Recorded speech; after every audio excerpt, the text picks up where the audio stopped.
In the forgotten archives of the Pennsylvania State Hospital Commission, buried beneath decades of bureaucratic paperwork and deliberate obfuscation, lies a collection of documents that chronicle one of America's most chilling institutional scandals.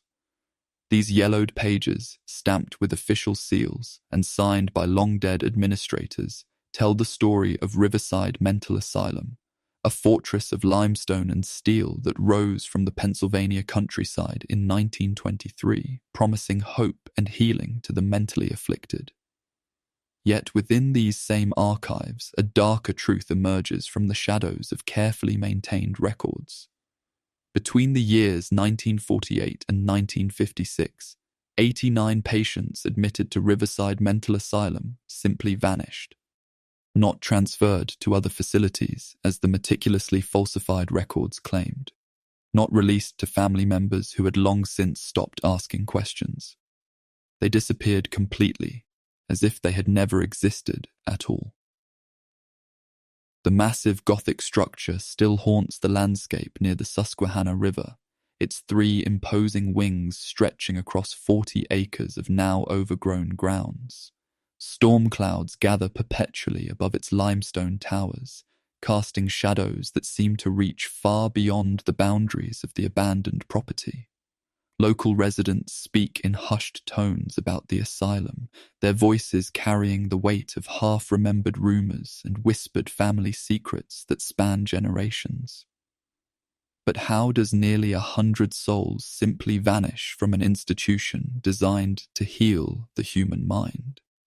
How does a respected medical facility, praised by state inspectors and celebrated in newspaper headlines, systematically erase human beings from existence? The answers lie buried in the testimonies of those few brave enough to speak, in the hidden journals of witnesses who risked everything to document the truth, and in the mass graves that archaeologists would later discover in the forests surrounding Riverside's crumbling walls. This is not merely a story of institutional negligence or administrative incompetence. This is the account of a carefully orchestrated campaign of murder, concealed beneath the veneer of medical authority and protected by a conspiracy of silence that reached into the highest levels of Pennsylvania's government. It is the story of vulnerable human beings whose only crime was seeking help for their troubled minds, only to find themselves trapped in a nightmare from which there would be no escape. Could such horrors truly have remained hidden within walls that proclaimed to offer sanctuary and healing? The documents tell us they not only remained hidden, but flourished under the protection of respected physicians, trusted administrators, and corrupt officials who valued reputation above human life. As we delve into the shadows of Riverside Mental Asylum, prepare yourself for revelations that will challenge everything you believe about the institutions we trust to care for our most vulnerable citizens. The year 1923 marked a pivotal moment in America's approach to mental health care, as the Progressive era's reformist spirit swept through the nation's medical institutions. Across the country, states were abandoning the harsh, punitive methods of the 19th century in favor of what they believed to be more humane and scientific approaches to treating mental illness. It was within this atmosphere of optimism and reform that the Pennsylvania state legislature approved funding for a new flagship psychiatric facility that would serve as a model for modern mental health treatment. Riverside Mental Asylum rose from the rolling hills of central Pennsylvania like a monument to human compassion and medical progress. The massive limestone complex, designed by renowned architect Harrison Whitmore, featured red 3 imposing wings that spread across the landscape in a distinctive Y-shaped configuration. Each wing stood 5 stories tall, with the central administrative building crowned by a clock tower that could be seen for miles across the surrounding countryside. The Gothic Revival architecture, with its pointed arches and elaborate stonework, was intended to inspire confidence and dignity rather than the fear typically associated with mental institutions. The asylum's founding superintendent, Dr. Edmund Blackwood, arrived in Pennsylvania with impeccable credentials and a reputation for innovative treatment methods. A graduate of Johns Hopkins Medical School and former director of the prestigious Danvers State Hospital in Massachusetts, Blackwood brought with him the latest theories in psychiatric care, including occupational therapy, recreational activities, and what he termed moral treatment, an approach that emphasized the inherent dignity and potential for recovery in every patient. The construction of Riverside represented a massive investment in Pennsylvania's commitment to mental health reform. The state allocated nearly $2 million, an enormous sum for the era, to create a facility that could house up to 400 patients in conditions that were revolutionary for their time. Each patient room featured large windows to provide natural light, steam heating for year-round comfort, and running water, luxuries that many working-class families of the era could not afford in their own homes. The surrounding community of Millbrook embraced the asylum as a source of economic opportunity and civic pride. Local newspapers celebrated the facility's opening with glowing editorials about Pennsylvania's leadership in progressive mental health care. The Millbrook Herald proclaimed that Riverside would stand as a beacon of hope for the afflicted and a testament to our state's commitment to the welfare of all its citizens, regardless of their condition or circumstances. Dr. Blackwood's initial staff consisted of carefully selected professionals who shared his vision of compassionate scientific treatment. The nursing staff, led by head nurse Margaret Thornton, was trained in the latest techniques for patient care and crisis intervention. The facility's physicians, recruited from leading medical schools across the Northeast, brought expertise in neurology, psychology, and the emerging field of psychiatry. The asylum's therapeutic programs reflected the era's faith in the power of structured activity and moral guidance to restore mental equilibrium. Patients participated in occupational therapy sessions where they learned practical skills like woodworking, sewing, and farming. The facility maintained extensive gardens and a working farm that provided both therapeutic activity and fresh food for the institution. A library, gymnasium, and auditorium offered opportunities for intellectual and cultural enrichment that were virtually unknown in other psychiatric facilities of the time. Yet even in these early days of optimism and reform, there were subtle signs of the darkness that would eventually consume Riverside. Dr. Blackwood's administrative style, initially praised for its efficiency and attention to detail, gradually became more authoritarian and secretive. His insistence on personally approving all treatment decisions, his reluctance to allow outside observers into certain areas of the facility, and his growing tendency to dismiss staff members who questioned his methods began to create an atmosphere of unease among the asylum's employees. The isolation of Riverside's location, initially viewed as a therapeutic advantage that would provide patients with peaceful surroundings away from urban distractions, also served to shield the institution from the scrutiny of outside observers. The facility's self-sufficient operation, with its own power plant, water system, and food production, created a closed world where Dr. Blackwood's authority was absolute and unquestioned. As the 1920s progressed, and America entered the prosperous decade that would precede the Great Depression, Riverside Mental Asylum established itself as one of the nation's premier psychiatric facilities. State officials pointed to the institution with pride. Medical journals published articles praising its innovative approaches, and families from across Pennsylvania sought admission for their troubled relatives. Yet beneath this facade of progress and respectability, the seeds of a monstrous conspiracy were already taking root in the fertile soil of unchecked authority and institutional secrecy. Dr. Edmund Blackwood cut an imposing figure as he strode through the corridors of Riverside Mental Asylum, his 6-foot frame draped in perfectly pressed medical whites, his piercing grey eyes surveying every detail of his domain with the intensity of a general inspecting his troops. Those who worked under his authority described him as a man of extraordinary presence and intellect, possessed of an encyclopedic knowledge of psychiatric theory and an unwavering confidence in his own judgment that bordered on arrogance. Born into a family of physicians in Boston's affluent Beacon Hill neighborhood, Blackwood had been groomed from childhood for a career in medicine. His father, Dr. Cornelius Blackwood, was a respected surgeon who had served as personal physician to several prominent New England families, while his mother, Eleanor, was the daughter of a successful textile manufacturer. This privileged background afforded young Edmund the finest education that money could provide, including private tutoring in Latin and Greek, a classical education at Phillips Exeter Academy, and ultimately his medical degree from Johns Hopkins, where he graduated at the top of his class. Blackwood's early career in Massachusetts had been marked by rapid advancement and growing recognition within his psychiatric community. His published papers on the treatment of melancholia and dementia praecox, what we now know as depression and schizophrenia, were widely cited in medical journals, and his lectures at medical conferences drew standing room-only crowds. Yet those who knew him personally often remarked on a certain coldness in his manner, a clinical detachment that seemed to extend even to his interactions with patients and colleagues.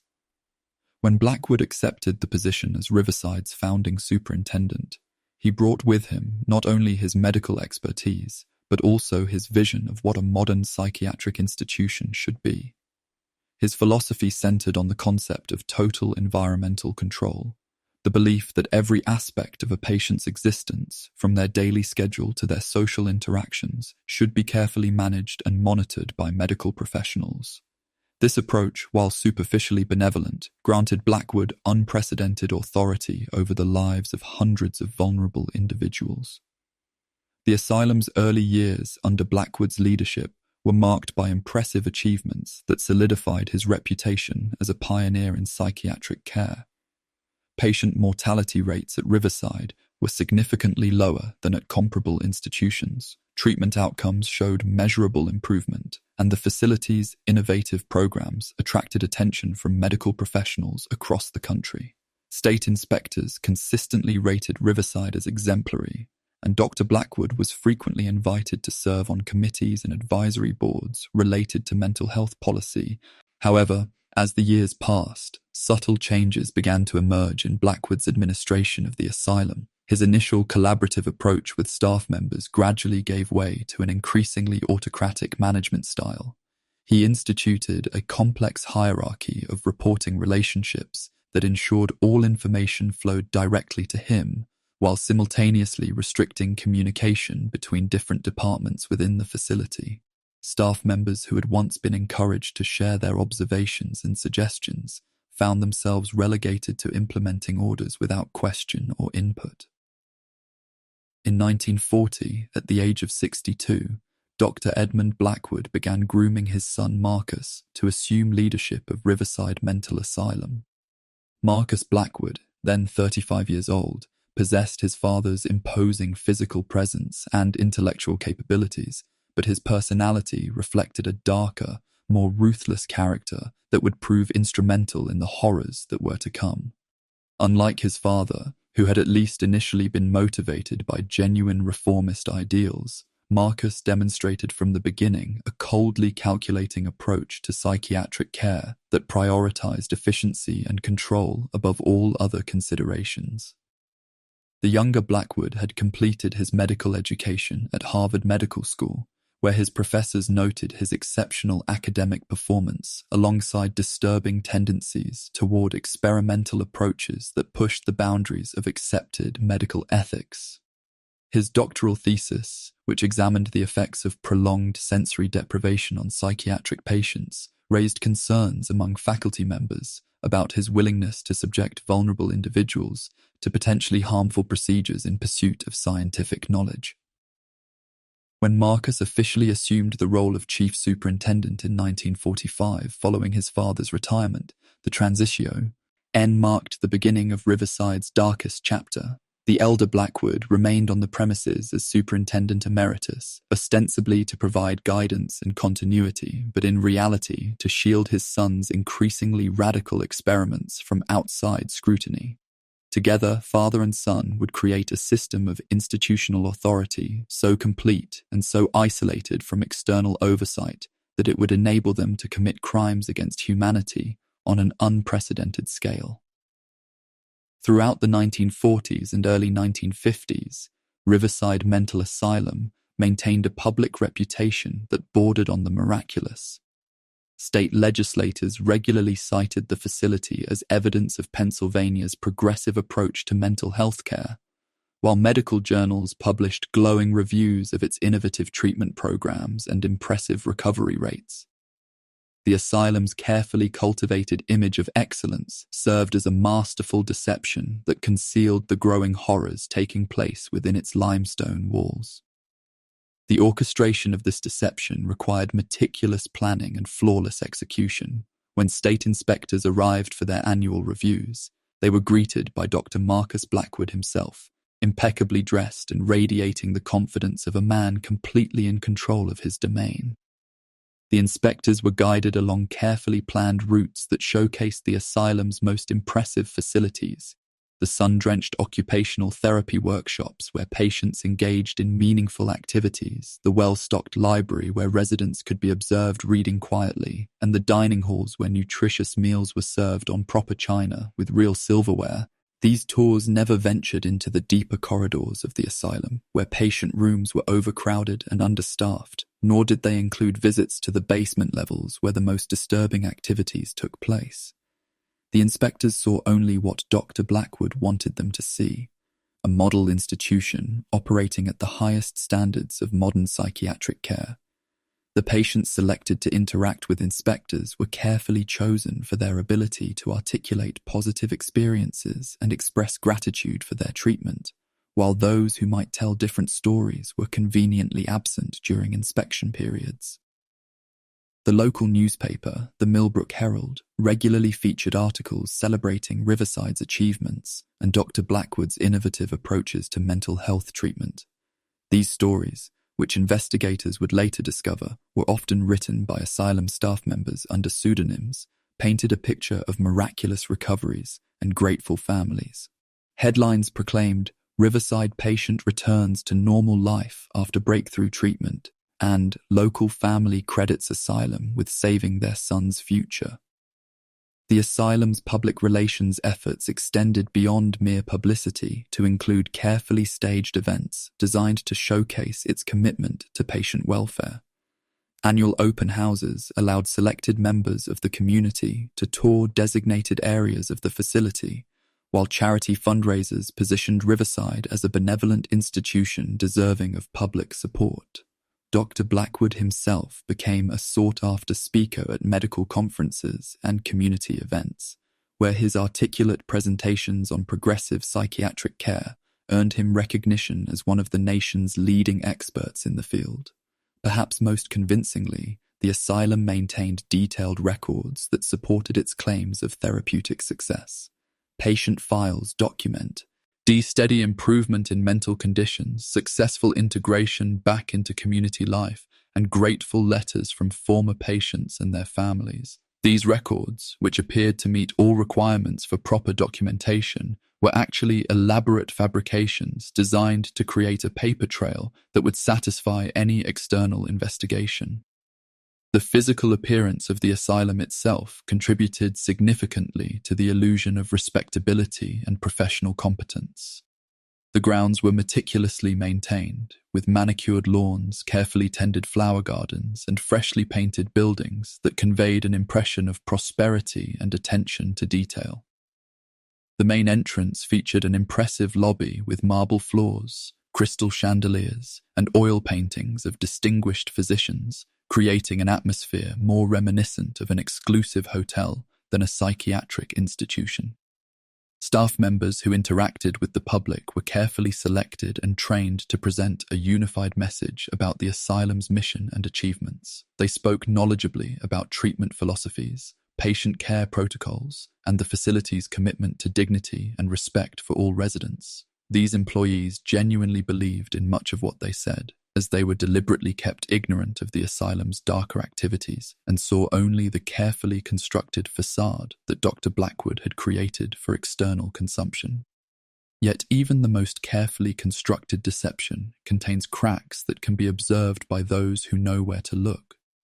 Occasionally, Family members would ask pointed questions about loved ones who had supposedly been transferred to other facilities, or staff members would notice inconsistencies in patient records that didn't quite align with their own observations. But these concerns were quickly addressed through a combination of plausible explanations, administrative complexity, and subtle intimidation that discouraged further inquiry. The golden facade of Riverside Mental Asylum remained intact, protecting the institution's true nature from discovery for nearly a decade. Beyond the polished brass nameplate that marked the entrance to the administrative wing, beyond the doors bearing signs that read "Authorized Personnel Only," lay the true heart of Riverside Mental Asylum, a labyrinth of corridors and chambers where the institution's carefully maintained facade gave way to a reality so disturbing that few who witnessed it would ever speak of what they had seen. The transition from the asylum's public areas to its hidden depths was both physical and psychological. As one moved deeper into the facility's restricted zones, the marble floors gave way to bare concrete. The crystal chandeliers were replaced by harsh fluorescent lighting, and the oil paintings of distinguished physicians disappeared entirely, leaving only blank walls that seemed to absorb sound and hope with equal efficiency. The very air seemed different in these forbidden spaces, thick with the smell of disinfectant that could never quite mask the underlying odors of human suffering and institutional neglect. The patient wards that existed beyond public view bore no resemblance to the comfortable, well-appointed rooms that state inspectors were shown during their carefully orchestrated tours. Here, patients were housed in overcrowded dormitories where beds were arranged in military-style rows, separated by nothing more than thin curtains that provided no privacy and little dignity. The windows, if they existed at all, were covered with heavy bars and wire mesh that reduced natural light to dim shadows, creating a perpetual twilight that contributed to the deterioration of patients' mental conditions rather than their improvement. The daily routine in these hidden wards was characterized by rigid control and systematic dehumanization. Patties, ents were awakened before dawn for perfunctory medical examinations that served more to document compliance than to assess their actual condition. Meals consisted of thin gruel and stale bread served in metal bowls, eaten in silence under the watchful eyes of orderlies who had been selected more for their physical intimidation than their compassion or medical training. Perhaps most disturbing were the treatment rooms that lined the basement corridors of the asylum's 3 wings. These chambers, soundproofed and equipped with restraint devices that belonged more in a medieval dungeon than a modern medical facility, were where Dr. Marcus Blackwood and his associates conducted their most secretive activities. The heavy steel doors bore no identifying marks or patient information, only numbers that corresponded to a coding system known only to the asylum's inner circle. Staff members who worked in these restricted areas were bound by contracts that included severe penalties for discussing their duties with anyone, including other asylum employees. These workers, many of whom had been recruited from backgrounds in correctional facilities rather than medical institutions, were paid significantly higher wages than their counterparts in the public areas of the asylum, but they also understood that their continued employment and their personal safety depended on their absolute silence about what they witnessed.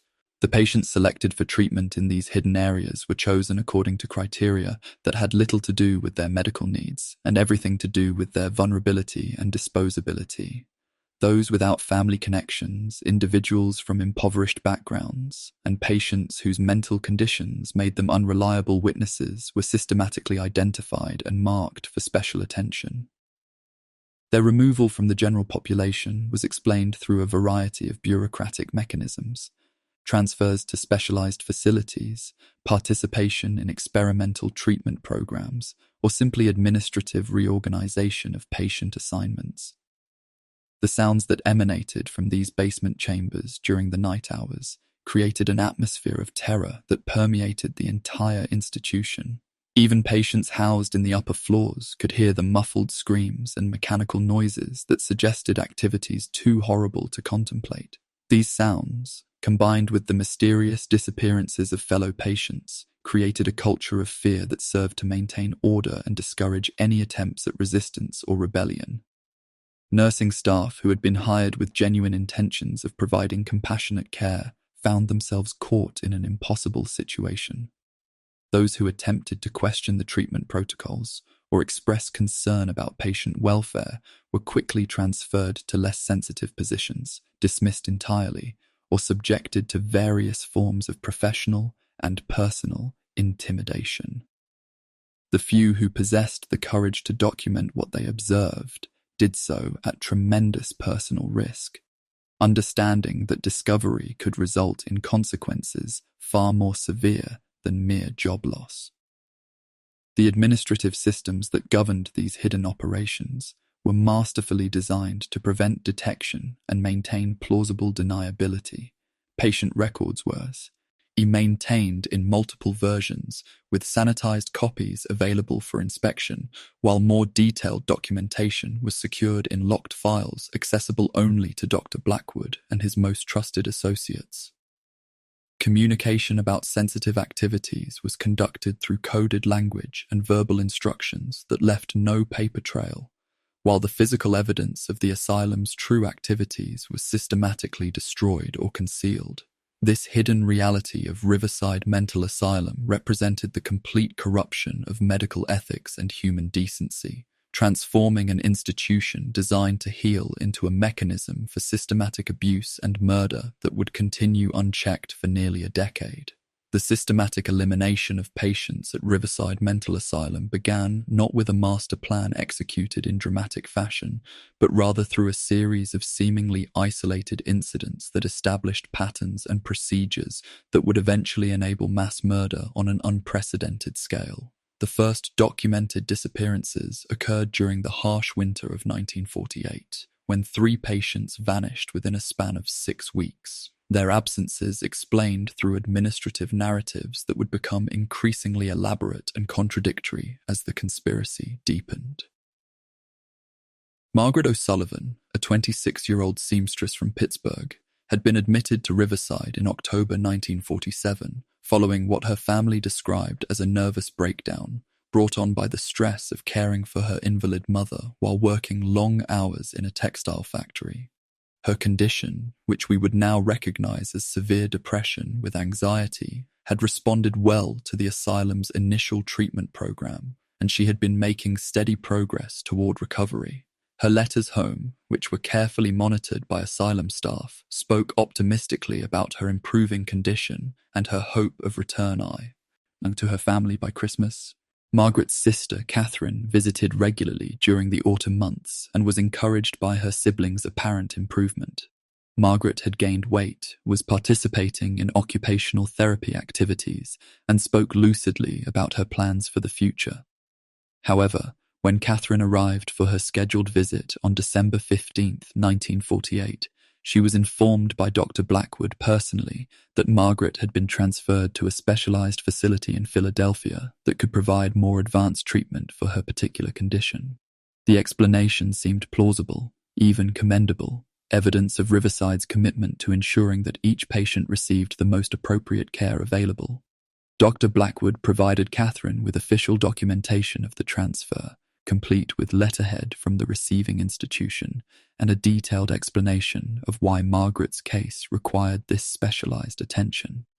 However, when Catherine attempted to contact the Philadelphia facility directly, she discovered that no such institution existed at the address provided, and that no patient by her sister's name had been admitted to any of the city's legitimate psychiatric hospitals. Thomas Mitchell's disappearance followed a similar pattern, but with additional layers of deception that demonstrated the asylum's growing sophistication in covering its tracks. The 34-year-old veteran had returned from the Pacific Theater with what we now recognize as severe post-traumatic stress disorder, manifesting in debilitating nightmares, violent outbursts, and an inability to maintain employment or relationships. His admission to Riverside had been arranged through the Veterans Administration, which was experimenting with new approaches to treating what was then termed war neurosis. Mitchell's case was particularly valuable to Dr. Blackwood's emerging experimental program because his veteran status provided access to federal funding for innovative treatment approaches, while his estranged relationship with his family meant that external inquiries about his condition would be minimal. The asylum's records documented his participation in various therapeutic activities, including group sessions with other veterans and individual counseling designed to address his traumatic experiences. When Mitchell disappeared in January 1949, the asylum's explanation was masterfully crafted to exploit both bureaucratic complexity and social prejudices of the era. Dr. Blackwood informed the Veterans Administration that Mitchell had become violent and unmanageable, necessitating his transfer to a secure federal facility specializing in dangerous psychiatric cases. The documentation supporting this transfer included detailed incident reports describing Mitchell's alleged attacks on staff members and other patients, complete with witness statements and medical evaluations that painted a picture of rapid deterioration requiring immediate intervention. The third disappearance during this initial period involved elderly Catherine Pemberton, a 73-year-old widow whose dementia had progressed to the point where her daughter could no longer provide adequate care at home. Mrs. Pemberton's case represented a different category of vulnerability, an aging patient with limited mental capacity whose family was struggling with the emotional and financial burden of her condition. Mrs. Pemberton's daughter, Helen, had been visiting regularly and was devastated by her mother's rapid decline since admission to Riverside. When she arrived for her weekly visit in February 1950, she was informed that her mother had died peacefully in her sleep and had already been cremated according to what Dr. Blackwood claimed were her previously expressed wishes. Helen was presented with offici, old death certificates and cremation documents, along with a small urn containing what she was told were her mother's ashes. However, Helen's attempts to verify the details of her mother's death revealed disturbing inconsistencies. The death certificate listed causes of death that seemed inconsistent with her mother's known medical conditions, while the crematorium listed on the documentation had no record of performing services for any patient from Riverside Mental Asylum. When Helen pressed for more detailed information about her mother's final days, asylum staff became evasive and eventually suggested that her continued inquiries were interfering with their ability to provide care for other patients.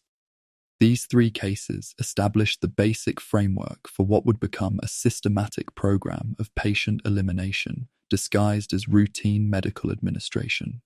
The asylum had tested different approaches to explaining disappearances, transfers to other facilities, responses to medical emergencies, and natural deaths, while simultaneously refining the documentation and procedures necessary to make these explanations convincing to grieving families and suspicious authorities.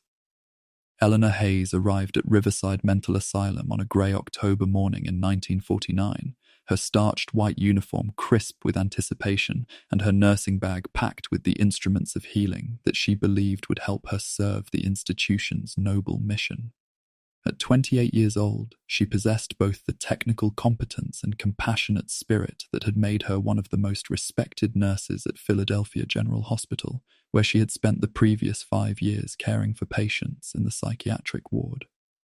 Her decision to accept a position at Riverside had been motivated by Dr. Marcus Blackwood's compelling recruitment presentation, in which he had described the asylum as a pioneering institution that combined the latest scientific approaches with genuine respect for patient dignity. The salary offer, Ed, was significantly higher than what she could earn at any urban hospital, and the opportunity to work in what was described as a cutting-edge facility had appealed to her professional ambitions as well as her desire to make a meaningful difference in the lives of vulnerable individuals.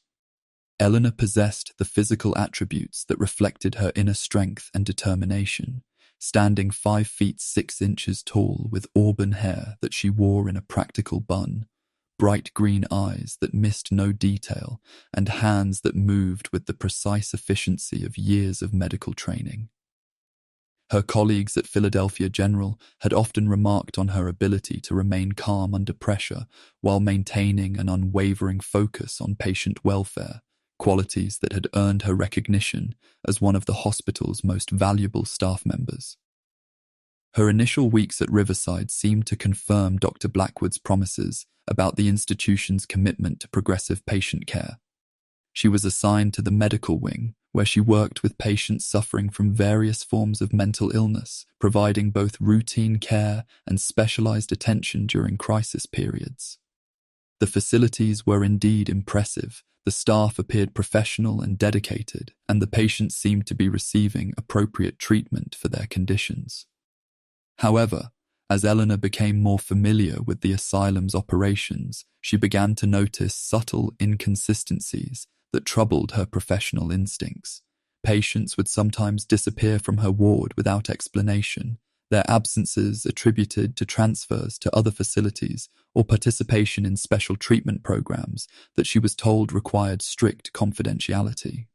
When she inquired about these patients' conditions or progress, she was informed that such information was available only to senior medical staff and that her questions were inappropriate for someone of her position.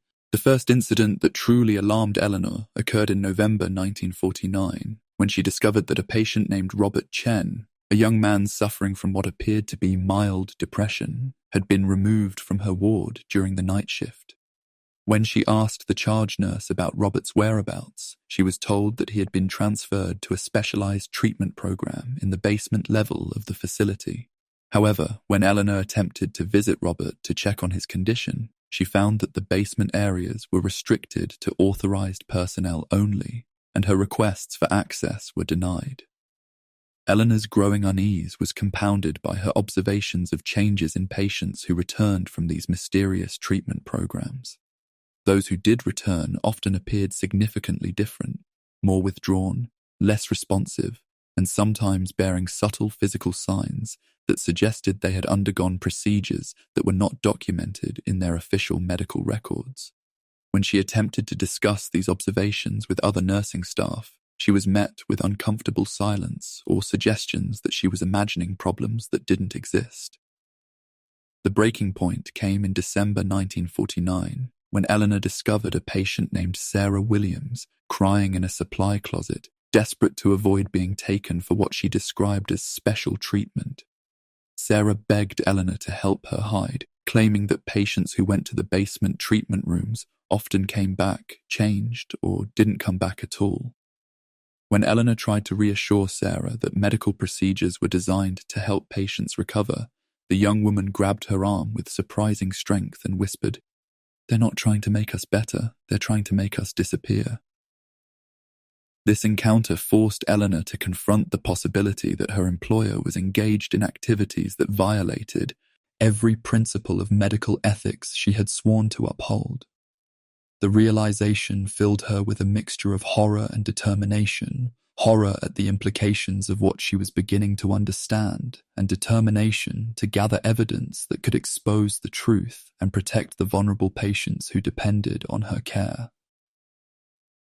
From that moment forward, Eleanor Hayes began her dangerous transformation from dedicated nurse to reluctant detective, embarking on a covert mission that would ultimately expose one of the most shocking scandals in American psychiatric history. The existence of Wing C, officially designated as the Advanced Therapeutic Research Division in Riverside's organizational charts, represented the darkest manifestation of Dr. Marcus Blackwood's vision for psychiatric treatment.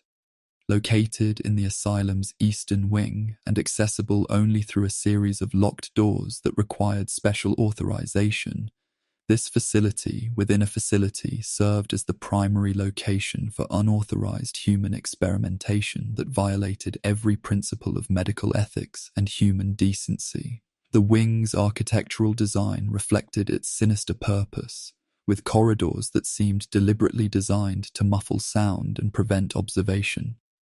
The walls were constructed with double-thick concrete and lined with sound-absorbing materials that created an atmosphere of oppressive silence, broken only by the mechanical hum of ventilation systems and the distant echo of footsteps on polished floors.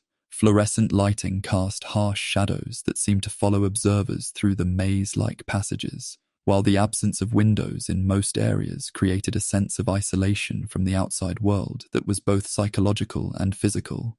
The treatment rooms within Wing C bore little resemblance to conventional medical facilities, instead featuring equipment that seemed more appropriate for a research laboratory than a hospital. Heavy restraint devices were built into examination tables, while cabinets contained an array of surgical instruments, electrical apparatus, and pharmaceutical supplies that were not found in other areas of the asylum. Most disturbing were the observation windows that allowed researchers to monitor procedures from adjacent rooms, creating a clinical detachment that enabled the systematic dehumanization of patients. Dr. Blackwood's experimental program had evolved gradually from legitimate research into increasingly radical procedures that pushed the boundaries of accepted medical practice. The initial studies had focused on testing new psychiatric medications provided by pharmaceutical companies seeking to expand their market reach, with patient consent obtained through manipulative means that exploited their vulnerable mental conditions. However, as Blackwood became more confident in his ability to operate without oversight, these relatively conventional drug trials gave way to far more dangerous and invasive procedures. The surgical experimentation conducted in Wing C represented perhaps the most horrific aspect of the asylum's secret activities. Dr. Blackwood and his associates performed unauthorized lobotomies on patients whose conditions showed no medical justification for such radical intervention, often using these procedures as punishment for uncooperative behavior rather than legitimate treatment. The primitive techniques employed often resulted in severe brain damage, permanent disability, or death, outcomes that were documented in secret files but never reported to authorities or family members. The collaboration between Riverside and various pharmaceutical companies created a profitable arrangement that provided both funding for the asylum's operations and test subjects for experimental drugs. Companies seeking to develop new psychotropic medications found in Dr. Blackwood a willing partner who could provide access to large numbers of patients without the regulatory oversight that would be required at legitimate research institutions.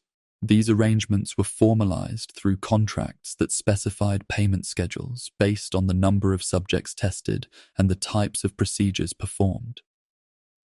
The patient selection process for Wing C followed criteria that had been carefully developed to minimize the risk of detection while maximizing the availability of suitable test subjects.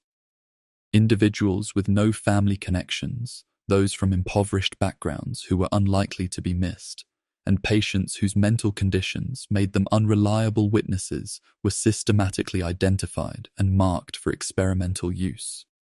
The asylum's intake procedures were modified to gather information about patients' social connections and family relationships, ostensibly for treatment planning, but actually to identify those who could be used with minimal risk of external inquiry. Eleanor Hayes's first glimpse into Wing C came through her accidental discovery of a misfiled patient record that contained references to procedures and medications that were not part of standard psychiatric treatment. The document, which had been inadvertently placed in the general filing system, described a series of injections administered to a patient named David Morrison, along with detailed observations of his physical and mental responses to what appeared to be experimental drugs. The clinical language used in the report was disturbing in its detached description of human suffering, referring to Morrison's pain and distress as anticipated side effects and valuables. Data points. The psychological impact of Wing C's activities extended far beyond the patients who were directly subjected to experimentation. The knowledge that such procedures were being conducted created an atmosphere of terror throughout the asylum, as patients lived in constant fear of being selected for treatment that they instinctively understood was not intended for their benefit. This fear served to maintain order and compliance among the general patient population, as even the most disturbed individuals understood that resistance to authority could result in consequences far worse than the ordinary hardships of institutional life. The documentation of Wing C's activities was maintained through a sophisticated system of coded records that concealed the true nature of the procedures while providing detailed information for research purposes. Patient files contained cryptic references to treatment protocols identified only by numbers and letters, while more complete documentation was stored in secured locations accessible only to Dr. Blackwood and his most trusted associates. This dual record-keeping system enabled the asylum to maintain plausible deniability while preserving the data necessary for ongoing research activities.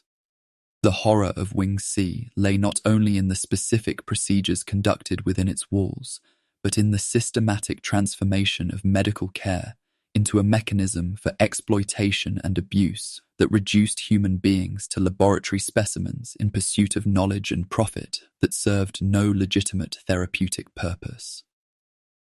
The protection of Riverside Mental Asylum's criminal activities required more than mere institutional secrecy. It demanded the creation of a comprehensive network of corruption, intimidation, and complicity that extended far beyond the asylum's limestone walls into the highest levels of Pennsylvania's political and medical establishment. Dr. Marcus Blackwood understood that the scope of his operations required influential allies who could deflect investigations, silence critics, and ensure that uncomfortable questions were never asked by those with the authority to demand answers. The foundation of this protective network rested on carefully cultivated relationships with state officials responsible for overseeing psychiatric institutions.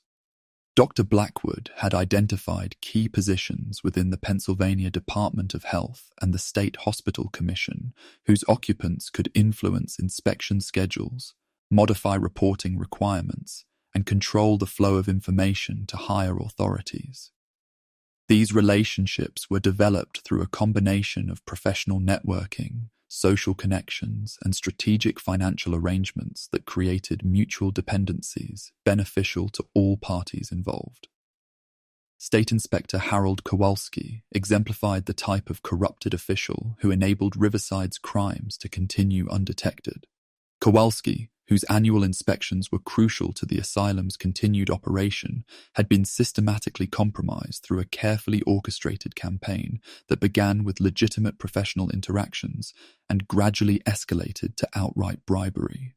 Dr. Blackwood initially invited Kowalski to serve as a consultant on asylum management practices, providing him with generous compensation for minimal work that enhanced his professional reputation while creating a financial relationship that made objective oversight increasingly difficult. The corruption of Inspector Kowalski was accomplished through increasingly substantial payments disguised as consulting fees, research grants, and speaking honoraria that eventually totaled more than twice his official government salary. By 1950, Kowalski had become financially dependent on these arrangements, making him vulnerable to blackmail should he attempt to perform his inspection duties with genuine objectivity. His annual reports consistently praised Riverside's operations while ignoring obvious signs of institutional problems that any competent inspector should have identified. Local law enforcement provided another crucial component of the protective network surrounding Riverside Mental Asylum. Sheriff Thomas McKenna, whose jurisdiction included the asylum grounds, had developed a close working relationship with Dr. Blackwood that served the interests of both men while betraying the public trust they were sworn to uphold. McKenna's department regularly received substantial donations from the asylum's charitable foundation, funding that supported equipment purchases and facility improvements that enhanced the sheriff's reputation as an effective administrator. The relationship between McKenna and Blackwood extended beyond mere financial arrangements to include the systematic suppression of investigations into missing persons reports filed by families of vanished patients. When relatives contacted law enforcement agencies to report their concerns about loved ones who had supposedly been transferred from Riverside to other facilities, McKenna's deputies would conduct perfunctory investigations that invariably concluded with findings that supported the asylum's official explanations. Missing persons cases were closed based on fabricated evidence of transfers or deaths, while family members who persisted in their inquiries were discouraged through various forms of official intimidation. The medical establishment's complicity in protecting Riverside's activities represented perhaps the most morally reprehensible aspect of the conspiracy, as it involved professionals who had sworn sacred oaths to protect human life and welfare. Dr. Blackwood had systematically cultivated relationships with colleagues throughout Pennsylvania's psychiatric community, creating a professional network that provided credibility for his research claims while deflecting scrutiny from legitimate medical authorities. Professional medical associations, which should have served as guardians of ethical standards, instead became unwitting accomplices in the asylum's crimes through their acceptance of Dr. Blackwood's fraudulent research presentations and publications. His papers describing innovative treatment approaches were based on fabricated data derived from illegal experimentation, yet they were published in respected journals and presented at conferences where they enhanced both his professional reputation and the credibility of his institutional practices. The pharmaceutical companies that collaborated with Riverside in conducting unauthorized drug trials represented another layer of the protective network, as their financial interests aligned with the asylum's need for legitimacy and funding. These corporations provided not only monetary support for Dr. Blackwood's research, but also professional connections that enhanced his standing within the medical community. The company's legal departments were skilled at creating contractual arrangements that provided plausible deniability while enabling continued access to human test subjects. Staff members who attempted to expose the asylum's crimes faced a coordinated campaign of professional destruction that served as a warning to others who might consider speaking out. Dr. Patricia Williams, a psychiatrist who had questioned the ethics of certain treatment protocols, found herself subjected to false accusations of professional misconduct, harassment of her family members, and ultimately dismissal from her position under circumstances that made it impossible for her to find employment at other medical institutions. The systematic intimidation of potential whistleblowers extended to threats of physical violence for those who possessed information that could seriously damage the asylum's operations. Several former employees reported receiving anonymous phone calls warning them against discussing their experiences at Riverside, while others discovered that their homes had been broken into and searched, though nothing of obvious value had been stolen. These incidents created a climate of fear that effectively silenced most potential witnesses to the asylum's crimes. The network of silence surrounding Riverside Mental Asylum represented the complete corruption of the systems designed to protect vulnerable citizens from institutional abuse, transforming regulatory oversight, law enforcement, and professional accountability into mechanisms that enabled rather than prevented systematic murder and exploitation.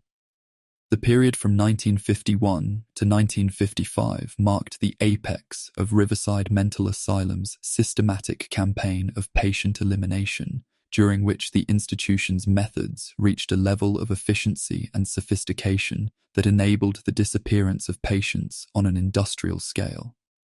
Dr. Marcus Blackwood, emboldened by years of successful concealment and protected by his network of corrupted officials, expanded his operations to accommodate an increasing demand for experimental subjects, while simultaneously refining the administrative procedures that made mass murder appear routine and bureaucratic.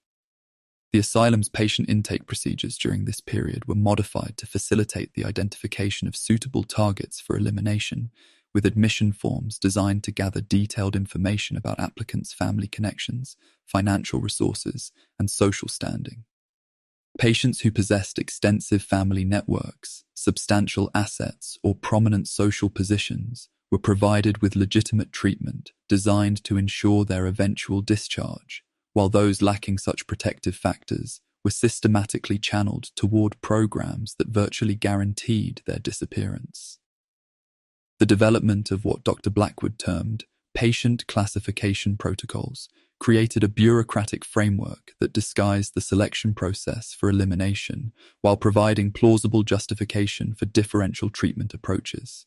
Patients were assigned to various categories based on ostensibly medical criteria, severity of condition, responsiveness to treatment, potential for community reintegration, but the actual classification system was designed to identify individuals whose deaths would provoke minimal investigation or public attention. Category A patients, representing approximately 20% of admissions, were those with significant family connections adequate financial resources, or social prominence that made their welfare a matter of public interest. These individuals received legitimate psychiatric care designed to demonstrate the asylum's therapeutic capabilities while providing positive outcomes that could be cited in reports to state authorities and medical journals. Category B patients constituted the majority of admissions and received standard institutional care that was neither particularly beneficial nor immediately harmful. This group served as a buffer population that provided statistical legitimacy for the asylum's operations while occupying enough beds to justify the institution's size and budget allocations. Category C patients were those marked for elimination through various experimental procedures or outright murder. This group, comprising approximately 15% of admissions, consisted primarily of individuals from impoverished backgrounds, those with no living relatives, elderly patients with dementia, and individuals whose mental conditions made them unreliable witnesses. The systematic targeting of these vulnerable populations reflected Dr. Blackwood's cold calculation of which deaths would provoke the least external scrutiny. The procedural efficiency achieved during these peak years was demonstrated through the asylum's ability to eliminate patients while maintaining detailed documentation that supported alternative explanations for their disappearances. The development of standardized forms for reporting patient transfers, deaths, and discharges created a paper trail that appeared legitimate to casual inspection while concealing the true fate of hundreds of individuals. The asylum's relationship with external institutions was expanded to provide additional cover for patient disappearances, with Dr. Blackwood establishing formal agreements with legitimate hospitals and facilities that unknowingly provided credibility for fabricated transfer reports. These arrangements allowed asylum staff to cite specific institutions as destinations for transferred patients, knowing that the complexity of inter-institutional communication would prevent most families from conducting thorough verification of their relative supposed relocations. The financial aspects of the elimination program reached new levels of sophistication during this period, with systematic exploitation of patients' assets and insurance benefits, providing substantial revenue that funded the asylum's expansion while enriching Dr. Blackwood and his associates. Patients were routinely pressured to sign over power of attorney arrangements that granted asylum administrators control over their financial affairs, while insurance claims for extended treatment periods continued to be submitted long after the patients themselves had been eliminated. Eleanor Hayes's documentation of the asylum's activities during this period provided the most comprehensive evidence of the systematic nature of the elimination program. Her hidden observations revealed the existence of detailed scheduling systems that coordinated patient selections with available experimental procedures, transportation arrangements for body disposal, and administrative procedures for updating records to reflect fabricated explanations for disappearances. The psychological impact of the intensive elimination activities during these peak years created an atmosphere of pervasive terror within the asylum that affected even patients who were not directly targeted for death. The constant awareness that fellow patients were disappearing without explanation, combined with the obvious fear displayed by staff members who witnessed the asylum's true operations, created a climate of despair that contributed to the deterioration of patients' mental conditions and made resistance to authority virtually impossible. The collaboration between Riverside and pharmaceutical companies reached its most intensive phase during this period, with multiple drug trials conducted simultaneously using patient populations that were systematically eliminated to prevent long-term observation of adverse effects.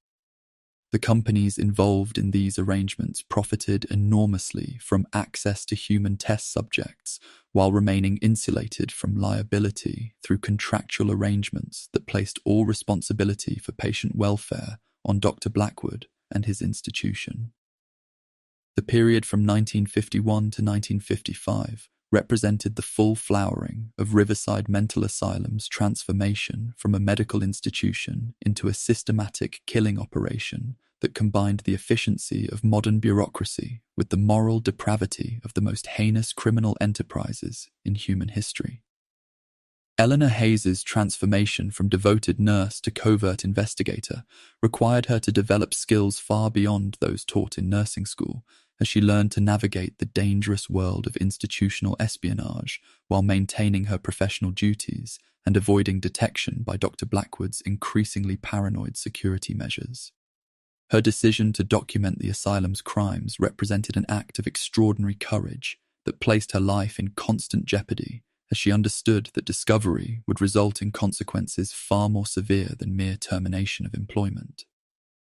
The systematic collection of evidence began with Eleanor's careful observation and documentation of patient disappearances, using a small notebook that she concealed within her medical supplies to record names, dates, and circumstances surrounding each vanishing. Her nursing duties provided legitimate access to patient records, medication schedules, and treatment protocols, information that she began copying in minute detail during quiet moments between her official responsibilities.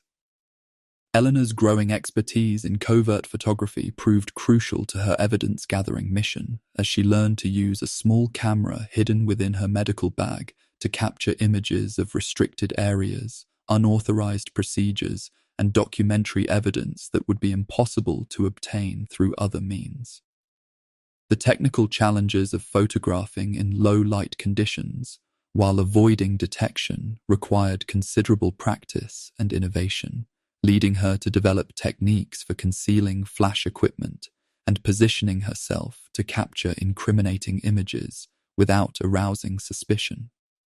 The most dangerous aspect of Eleanor's investigation involved her attempts to access the basement levels of Wing C, where she suspected the most serious crimes were being committed. These excursions, conducted during night shifts when security was reduced and most staff members were absent, required her to overcome locked doors, navigate unfamiliar corridors, and avoid the asylum's security patrols while gathering evidence of the experimental procedures being conducted in the facility's hidden chambers. Her discovery of the unauthorized morgue facility in the basement of the asylum's eastern wing provided some of the most shocking evidence of the institution's crimes, as she found refrigerated storage areas containing bodies of patients who had supposedly been transferred to other facilities or had died from natural causes. The condition of these bodies, many showing signs of surgical procedures or trauma inconsistent with their official causes of death, provided undeniable proof that the asylum was systematically murdering its patients. The psychological toll of Eleanor's covert activities was enormous, as she struggled to maintain her professional composure while witnessing horrors that challenged her fundamental beliefs about human nature and medical ethics. Her sleep was disrupted by nightmares featuring the faces of patients she had been unable to save, while her waking hours were consumed by constant vigilance against discovery and the moral weight of knowledge that she was powerless to act upon without risking her own life. Eleanor's growing expertise in decoding the asylum's record-keeping system enabled her to understand the sophisticated methods used to conceal patient eliminations while maintaining statistical legitimacy for the institution's operations. Her analysis of admission records, treatment reports, and discharge documentation revealed patterns that clearly demonstrated the systematic targeting of vulnerable populations while protecting patients with significant social connections or financial resources. The development of secure communication methods became essential as Eleanor realized that her evidence would be meaningless unless she could safely transmit it to authorities outside the asylum's sphere of influence. Her research into federal oversight agencies, investigative journalists, and law enforcement officials led her to identify potential allies who might be able to act upon her revelations without alerting Dr. Blackwood's network of corrupted officials. The increasing sophistication of the asylum's security measures during 1955 made Eleanor's investigative activities progressively more dangerous, as Dr. Blackwood implemented new procedures designed to detect and prevent unauthorized access to restricted areas. The installation of additional locks, security cameras, and patrol schedules required Eleanor to constantly adapt her methods while accepting greater risks in her efforts to gather evidence. Eleanor's realization that she had become a target of surveillance marked a crucial turning point in her investigation, as she discovered that her activities had been noticed by asylum security personnel who were attempting to identify the source of information leaks. The subtle changes in her work assignments, the mysterious searches of her living quarters, and the veiled threats from supervisory staff indicated that her time at Riverside was rapidly approaching a dangerous conclusion. The completion of Eleanor's evidence collection represented both a professional triumph and a personal crisis, as she faced the terrifying prospect of attempting to escape from an institution that had demonstrated its willingness to eliminate anyone who threatened its operations. Her preparations for departure required careful planning and absolute secrecy, as she understood that a single mistake could result in her becoming another victim of the asylum's systematic murder program. The physical infrastructure that enabled Riverside Mental Asylum's systematic disposal of human remains represented a masterpiece of criminal engineering, combining the asylum's isolated location with sophisticated concealment methods that allowed hundreds of bodies to disappear without leaving traces that could be detected by conventional investigation techniques. Dr. Marcus Blackwood's background in institutional planning had provided him with the expertise necessary to design and implement a disposal system that operated with industrial efficiency while maintaining complete secrecy. The foundation of this infrastructure was an extensive network of tunnels that connected the asylum's three main wings with various outbuildings, utility systems, and ultimately with concealed access points along the banks of the nearby Susquehanna River. These passages, originally constructed as part of the asylum's heating and electrical systems, had been gradually expanded and modified to accommodate the transportation of bodies while avoiding detection by staff members who were not part of Dr. Blackwood's inner circle. The tunnel system's design reflected careful attention to both practical and security considerations, with multiple routes available between key locations to prevent bottlenecks and reduce the risk of discovery. The passages were equipped with electric lighting, ventilation systems, and reinforced flooring capable of supporting wheeled carts used to transport bodies, while strategic placement of locked gates and security doors ensured that access could be controlled and monitored. The primary disposal facility was located in a converted section of the asylum's basement that had originally been designed for food storage and preparation. This area, accessible only through the tunnel system and completely isolated from the main facility's normal operations, contained refrigeration equipment for temporary body storage, surgical facilities for dismemberment when necessary, and specialized cremation equipment that operated without producing the smoke and odors typically associated with such activities. The cremation system represented perhaps the most sophisticated element of the disposal infrastructure, utilizing advanced combustion technology that had been acquired through Dr. Blackwood's connections with industrial equipment suppliers. The high-temperature furnaces were capable of completely consuming human remains while producing minimal external evidence of their operation, with exhaust systems that dispersed any residual emissions through a network of underground vents that emerged at various locations throughout the asylum's extensive grounds. For bodies that could not be cremated immediately, the Asylum maintained several concealed burial sites in the dense forests surrounding the facility, with locations selected for their remoteness from public access and their geological characteristics that would accelerate decomposition while minimizing the likelihood of accidental discovery. These burial sites were carefully mapped and recorded in coded documentation that allowed asylum staff to track the disposition of remains while providing plausible deniability in the event of investigation. The transportation of bodies from the asylum to external disposal sites was accomplished through a fleet of specially modified vehicles that appeared to be routine maintenance and supply trucks, but actually contained concealed compartments designed for human remains. These vehicles operated on irregular schedules and used multiple routes to avoid establishing patterns that might attract attention from law enforcement or curious observers. The asylum's connection to the Susquehanna River provided additional disposal options for remains that had been processed through the cremation system or otherwise reduced to materials that could be safely introduced into the waterway. The river's substantial flow and ultimate connection to Chesapeake Bay ensured that any evidence deposited in the water would be dispersed over vast distances, making detection or recovery virtually impossible.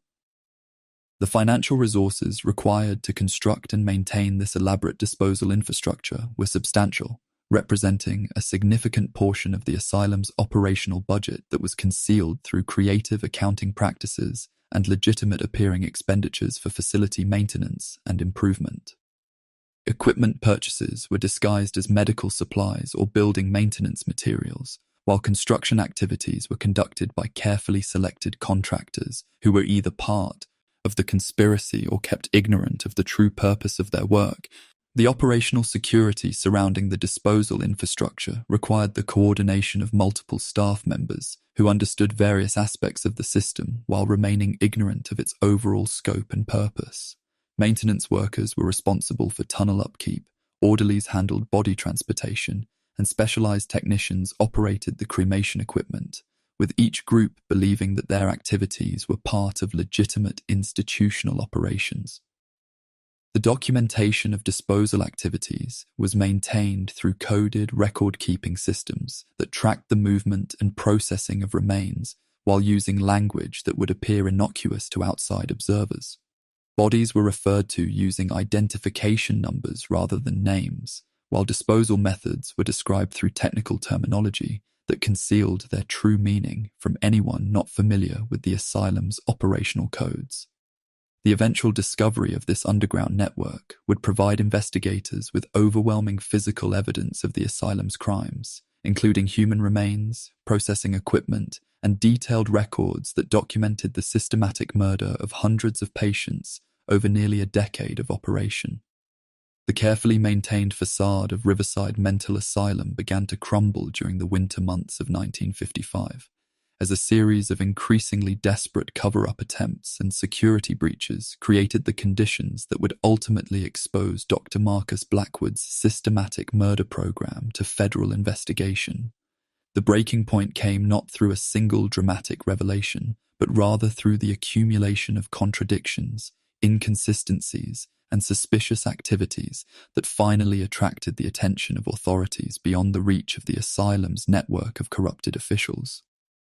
Eleanor Hayes's growing expertise in covert investigation had enabled her to document not only the existence of the asylum's crimes, but also the identities of key perpetrators, the methods used for patient elimination, and the sophisticated systems employed to conceal evidence from external scrutiny.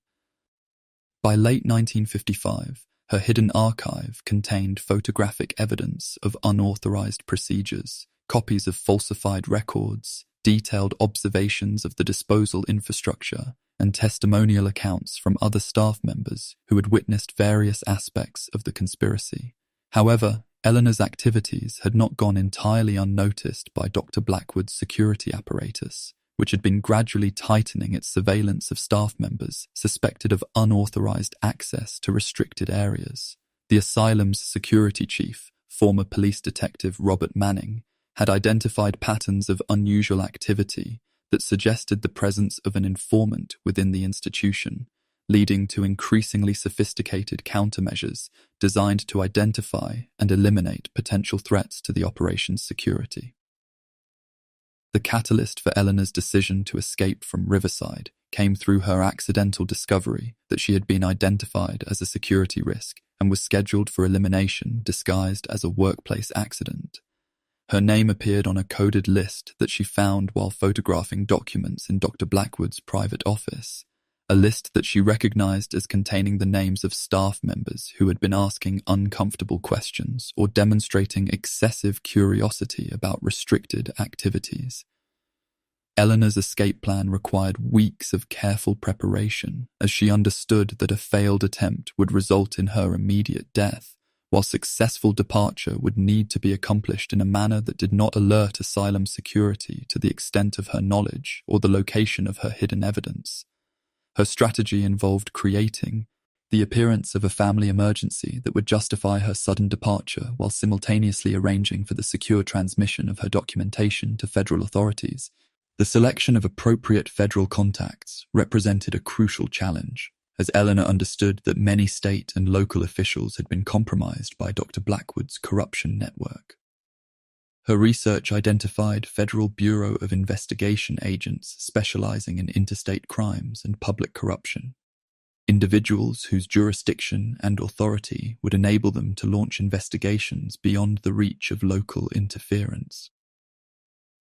Eleanor's dramatic departure from Riverside occurred on March 15, 1956, when she informed asylum administrators that she had received word of her mother's critical illness and needed to return to Philadelphia immediately. The plausibility of this explanation, combined with her reputation as a dedicated employee, enabled her to leave the facility without arousing immediate suspicion, though she understood that her absence would trigger security reviews that would quickly reveal the extent of her covert activities. The transmission of Eleanor's evidence to federal authorities was accomplished through a carefully orchestrated series of communications that began with anonymous tips to FBI field officers and gradually escalated to direct contact with agents who demonstrated genuine interest in investigating her allegations. Her initial approach was necessarily cautious, as she understood that premature revelation of her identity or the full scope of her evidence could result in her elimination before federal protection could be established.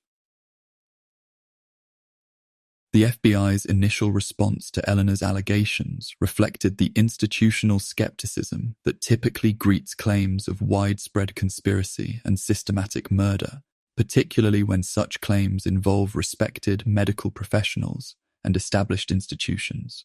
However, the quality and specificity of Eleanor's evidence, combined with her professional credentials and detailed knowledge of psychiatric care procedures, gradually convinced federal investigators that her allegations warranted serious investigation. Dr. Blackwood's reaction to Eleanor's departure and the subsequent federal inquiries marked the beginning of his desperate attempts to destroy evidence and eliminate witnesses who could testify about the asylum's crimes. The systematic destruction of patient records, the mysterious disappearances of key staff members, and the implementation of emergency security measures created additional evidence of criminal activity while simultaneously hampering the asylum's ability to maintain its normal operations. The federal investigation's expansion from a single agent's inquiry to a full-scale criminal probe represented a turning point that Dr. Blackwood's corruption network proved unable to control or influence. The involvement of federal authorities with jurisdiction beyond Pennsylvania's borders, combined with the political implications of systematic murder within state-regulated institutions, created pressures that overwhelmed the protective mechanisms that had shielded Riverside's crimes for nearly a decade. The final confrontation between federal agents and asylum staff occurred on June 3, 1956. When FBI investigators arrived at Riverside with warrants for the search of all facilities and the arrest of Dr. Marcus Blackwood and his principal associates. The scene that greeted the agents provided immediate confirmation of Eleanor's allegations as they discovered clear evidence of the disposal infrastructure, unauthorized medical equipment, and documentary proof of systematic patient elimination. The breaking point had been reached, and the carefully constructed conspiracy that had enabled the murder of hundreds of vulnerable individuals was finally exposed to the scrutiny of justice that would determine the fates of both perpetrators and survivors. The federal investigation that followed Eleanor Hayes's courageous revelations represented one of the most comprehensive criminal inquiries in American psychiatric history, as FBI agents, federal prosecutors, and forensic specialists worked to uncover the full scope of Riverside Mental Asylum's systematic murder program, while simultaneously attempting to identify the remains of hundreds of victims whose identities had been deliberately obscured through years of fraudulent record-keeping. The initial search of the asylum's facilities provided investigators with overwhelming physical evidence of criminal activity that far exceeded even Eleanor's detailed accusations. The discovery of the underground disposal network, complete with cremation equipment and human remains in various stages of processing, provided undeniable proof that the institution had been operating as a systematic killing operation disguised as a medical facility. The forensic examination of the asylum's basement areas revealed a sophisticated infrastructure for murder that included soundproofed rooms equipped with restraint devices, surgical facilities for unauthorized procedures, and storage areas containing medical equipment that had no legitimate therapeutic purpose. The presence of detailed documentation describing experimental procedures, drug trials, and elimination protocols provided investigators with extensive evidence of premeditated murder conducted on an industrial scale. The identification of victims proved to be one of the investigation's most challenging aspects, as Dr. Blackwood's systematic destruction of records had eliminated most official documentation of patient identities and dispositions. Investigators were forced to rely on fragmentary evidence, including personal effects found in storage areas, dental records recovered from cremation sites, and testimony from surviving family members who had attempted to locate missing relatives.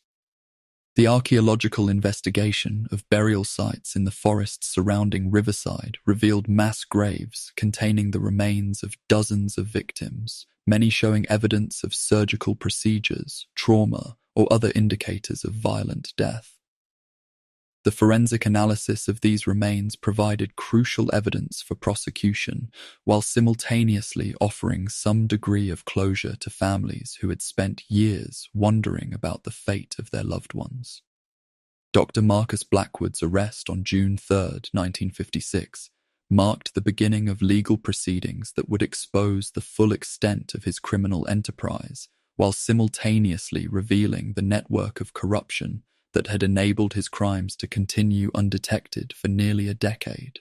His initial refusal to cooperate with investigators was gradually overcome through the presentation of overwhelming evidence and the testimony of former associates who sought to minimize their own criminal liability through cooperation with federal prosecutors. The trials that followed represented a landmark in American legal history, as prosecutors sought to hold accountable not only the direct perpetrators of murder, but also the network of officials, medical professionals, and business associates who had enabled and profited from the systematic elimination of vulnerable psychiatric patients. The complexity of the conspiracy required multiple prosecutions conducted over several years, with varying degrees of success in achieving convictions and appropriate sentences. Eleanor Hayes's testimony proved crucial to the prosecution's case, as her detailed documentation and first-hand observations provided the foundation for establishing both the scope of the crimes and the intentional nature of the conspiracy. Her courage in testifying despite threats to her personal safety made her a symbol of professional integrity and moral courage that inspired reforms in psychiatric care and institutional oversight. The sentences imposed on convicted conspirators reflected both the severity of their crimes and the limitations of the legal system in addressing institutional murder on such a massive scale. Dr. Marcus Blackwood received multiple life sentences for his role as the conspiracy's principal organizer, while his associates received varying terms based on their level of involvement and cooperation with investigators. However, many individuals who had played significant roles in enabling the asylum's crimes escaped prosecution entirely, either through lack of sufficient evidence, prosecutorial discretion, or their deaths before legal proceedings could be completed. The corruption network that had protected Riverside's operations proved difficult to prosecute comprehensively, as many of the relationships involved activities that, while morally reprehensible, did not constitute clear violations of existing criminal statutes. The institutional reforms that followed the Riverside scandal represented a significant advancement in the protection of psychiatric patient rights and the oversight of mental health facilities. New federal regulations required more stringent reporting of patient transfers and deaths, while inspection procedures were enhanced to prevent the type of systematic concealment that had enabled Riverside's crimes. Eleanor Hayes's later life was marked by her continued advocacy for mental health reform and patient rights, as she worked to ensure that the lessons learned from the Riverside scandal would prevent similar tragedies in other institutions. Her establishment of a foundation dedicated to supporting whistleblowers in healthcare settings provided resources and protection for other professionals who faced ethical dilemmas similar to those she had confronted. The demolition of Riverside Mental Asylum in 1967 marked the physical end of an institution that had become synonymous with the abuse of medical authority and the systematic victimization of vulnerable populations. The memorial that replaced the asylum served as a permanent reminder of the importance of vigilance in protecting those who depend on institutional care, while honoring the memory of the hundreds of individuals who had lost their lives to institutional murder. The exposure of systematic murder at Riverside Mental Asylum catalyzed a fundamental transformation in American psychiatric care that extended far beyond the immediate criminal prosecutions and institutional reforms, creating lasting changes in how society approaches the treatment of mental illness and the protection of vulnerable populations within institutional settings. The scandal's impact reverberated through medical education, government policy, and public consciousness in ways that continue to influence mental health care decades after the asylum's demolition. The immediate legislative response to the Riverside revelations included the passage of comprehensive federal legislation establishing patient rights protections, mandatory reporting requirements for psychiatric institutions, and enhanced oversight mechanisms designed to prevent the systematic abuse of institutional authority.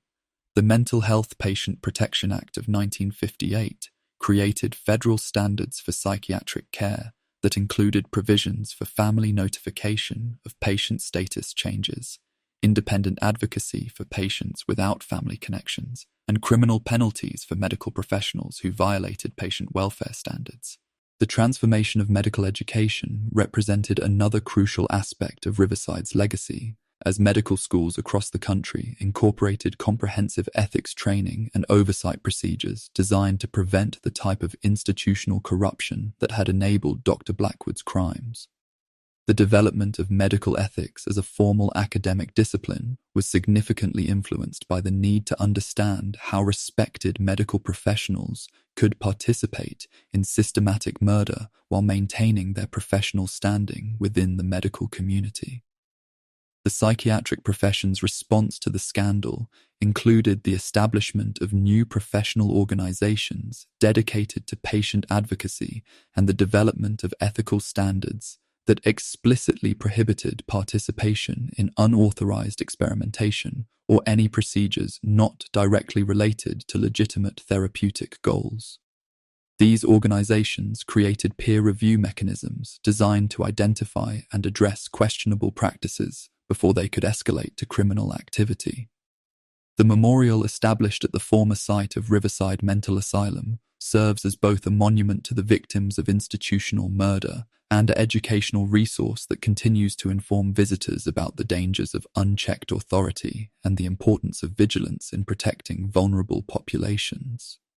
The memorial's design incorporates elements that honor the specific individuals who lost their lives, while simultaneously conveying broader messages about human dignity and institutional accountability.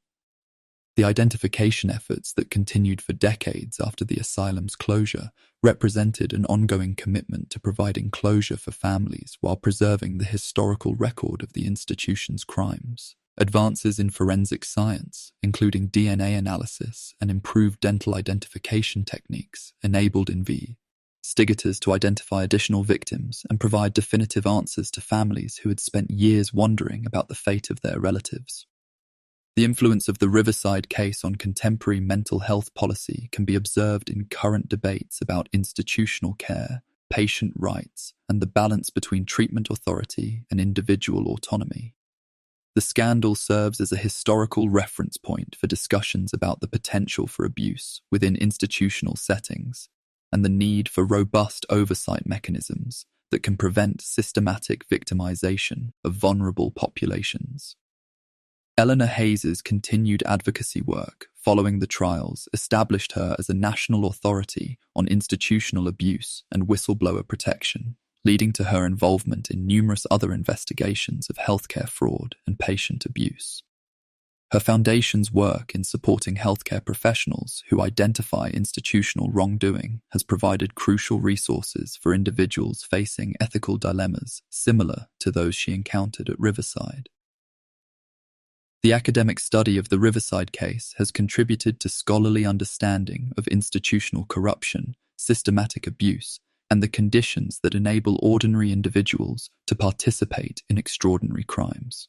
Researchers in fields ranging from psychology to criminology have examined various aspects of the scandal to develop theories about institutional behavior and the prevention of systematic abuse. The ongoing relevance of the Riverside legacy is demonstrated through its continued citation in contemporary discussions about healthcare policy, institutional oversight, and patient advocacy. The case serves as a reminder that the potential for abuse exists within any institutional setting where vulnerable individuals depend on the care and protection of authorities who possess significant power over their lives and welfare. The transformation of American psychiatric care that followed the Riverside scandal represents both a tribute to the victims of institutional murder and a commitment to ensuring that such systematic abuse can never again occur within facilities designed to provide healing and hope to those suffering from mental illness.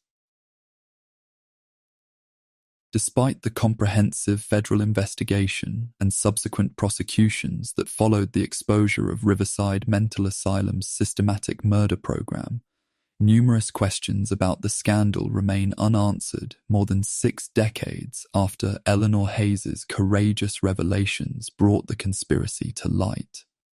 These lingering mysteries continue to haunt both the families of victims and the researchers who study institutional abuse, while simultaneously serving as sobering reminders of the limitations inherent in attempting to fully document and understand systematic crimes of such magnitude and complexity.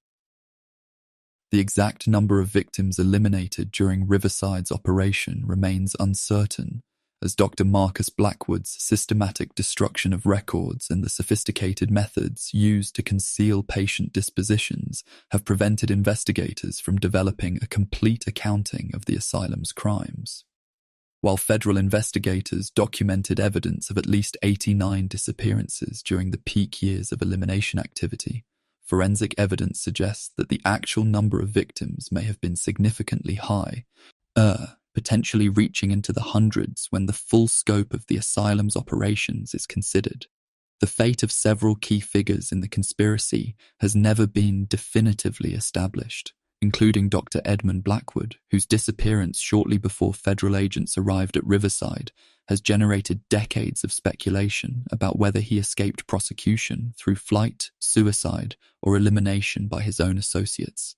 Similarly, the whereabouts of numerous staff members who possessed detailed knowledge of the asylum's crimes but vanished during the final months of operation remain unknown, raising questions about whether they were silenced by the conspiracy or successfully fled to avoid prosecution. Recent archaeological discoveries near the former asylum site have provided new evidence that the institution's criminal activities may have been even more extensive than previously understood. Construction projects in the surrounding area have uncovered additional human remains and artifacts that suggest the existence of disposal sites not identified during the original investigation, indicating that the full scope of Riverside's systematic murder program may never be completely understood.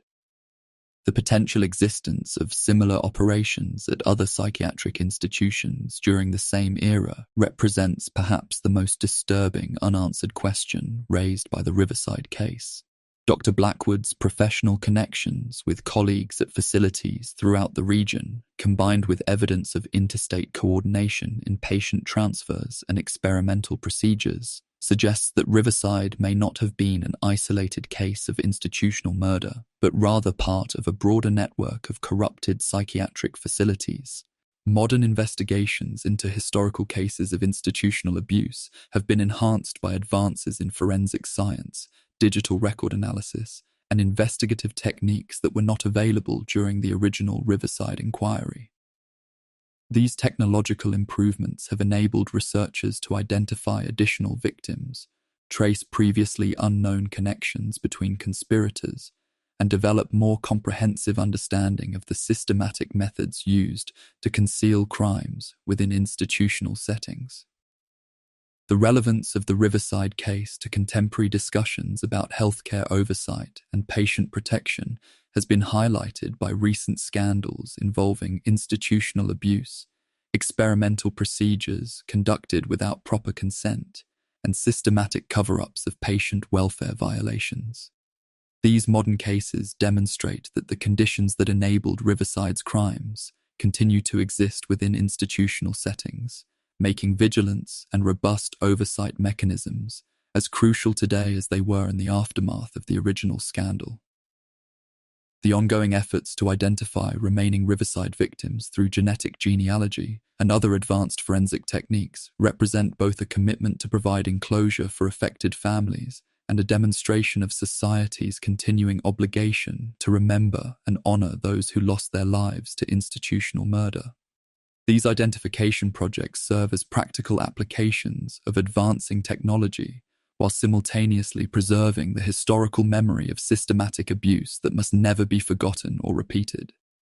The unanswered questions surrounding Riverside Mental Asylum serve as permanent reminders that the full truth about systematic institutional crimes may never be completely recoverable, while simultaneously emphasizing the crucial importance of preventing such tragedies through vigilant oversight, robust reporting mechanisms, and unwavering commitment to protecting society's most vulnerable populations. The horrific legacy of Riverside Mental Asylum serves as more than merely a historical cautionary tale. It represents an ongoing call to action for every individual who recognizes their responsibility to protect vulnerable populations from institutional abuse and systematic victimization. Eleanor Hayes's extraordinary courage in exposing systematic murder demonstrates that ordinary people possess the power to confront institutional evil when they choose moral conviction over personal safety, a lesson that remains as relevant today as it was during the darkest days of the asylum's operation. The protection of individuals receiving psychiatric care, elderly residents of nursing facilities, patients in rehabilitation centers, and other vulnerable populations dependent on institutional care requires the active vigilance of family members, healthcare professionals, and concerned citizens who understand that systematic abuse can occur anywhere that unchecked authority is combined with vulnerable populations. The conditions that enabled Riverside's crimes, institutional secrecy, inadequate oversight, and the systematic silencing of potential whistleblowers continue to exist within contemporary healthcare settings, making ongoing vigilance essential for preventing similar tragedies. Healthcare professionals who encounter questionable practices, unexplained patient deaths, or administrative cover-ups within their institutions face ethical choices similar to those confronted by Eleanor Hayes, and her example provides both inspiration and practical guidance for those who must decide between career security and moral obligation. The resources available to contemporary whistleblowers, including legal protections and advocacy organizations established in the aftermath of the Riverside scandal, offer support that was unavailable to those who challenged institutional authority in the 1950s. The families of individuals receiving institutional care bear special responsibility for maintaining contact with their loved ones, asking detailed questions about treatment procedures, and reporting concerns to appropriate authorities when institutional responses seem inadequate or evasive. The systematic targeting of patients without family connections at Riverside demonstrates that active family involvement serves as a crucial protective factor that can prevent institutional abuse. Mental health advocacy organizations continue to need public support for their efforts to monitor institutional care, support patient rights legislation, and provide resources for individuals who identify potential abuse within healthcare settings. These organizations serve as Eleanor Hayes's legacy, carrying forward her commitment to protecting vulnerable populations through systematic advocacy and public education. The memory of Riverside's victims deserves more than passive remembrance. It demands active commitment to ensuring that such systematic, The memory of Riverside's victims deserves more than passive remembrance. It demands active commitment to ensuring that such systematic violations of human dignity never occur again. Each viewer who learns this history becomes part of a community of witnesses whose awareness can make it more difficult for future abuses to flourish in secrecy. By remaining informed, supporting reforms, and speaking out when confronted with injustice, ordinary citizens can help dismantle the conditions that make institutional atrocities possible.